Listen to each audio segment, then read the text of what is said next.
Docteur Succès Masra, aussi difficile qu'a été le combat de Nelson Mandela, pensez-vous que 3 ans après son décès, la génération actuelle peut véritablement la perpétuer? Parce que lui-même, il le disait, qu'une vision non suivie d'action peut déboucher, ne débouche sur rien.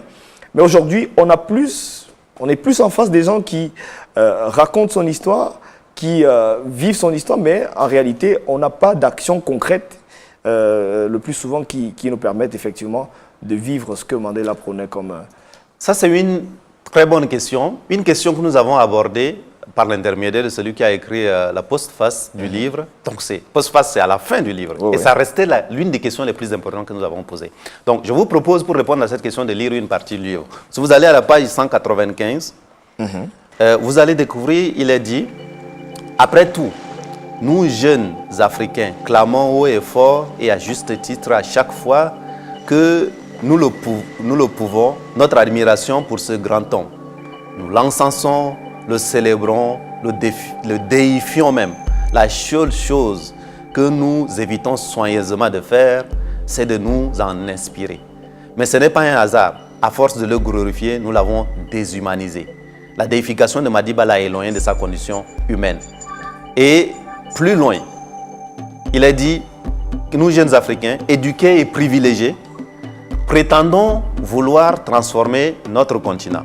Nous prétendons suivre l'exemple de Madiba, mais la vérité est que tous les jours, nous offensons sa mémoire. Pas tant parce que nous faillons, mais parce que nous abdiquons. Parce que consciemment, nous choisissons le chemin de la facilité, le chemin du confort, du médiocre calcul tactique. Parce que pour nous, rien n'est jamais grave. Tout peut se comprendre. Ça a toujours été comme ça. Parce que nous donnons la priorité toujours à nos petits intérêts personnels et qu'à la fin de la journée, lorsque tout le monde regarde, nous abdiquons, nous brandissons le portrait du grand homme qui incarnait pourtant tout ce que nous refusons d'être. Et à la fin, nous nous demandons, serons-nous enfin au rendez-vous de l'histoire? Madiba pourrait-il enfin se reposer en paix? Donc, je pense que cela répond en partie à ce questionnement.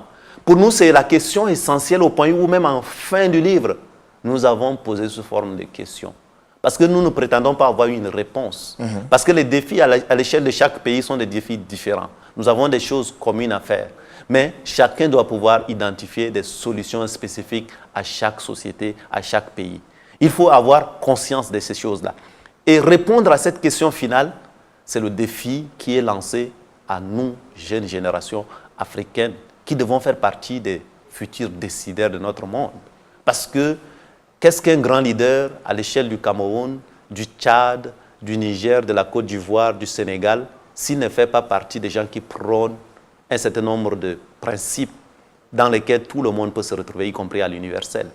Merci à vous, Succès Masra, docteur, d'être passé sur ce plateau de Voxbooks. Merci à vous, Steve, et puis bon vent à tous les téléspectateurs qui nous suivent, qui pourront lire, qui pourront nous envoyer aussi leurs témoignages vidéo. Nous allons compiler tout cela, faire en sorte que ce livre n'ait jamais de fin. C'est un peu à cela qu'est dédié en fait l'ouvrage Les héritiers de Madiba.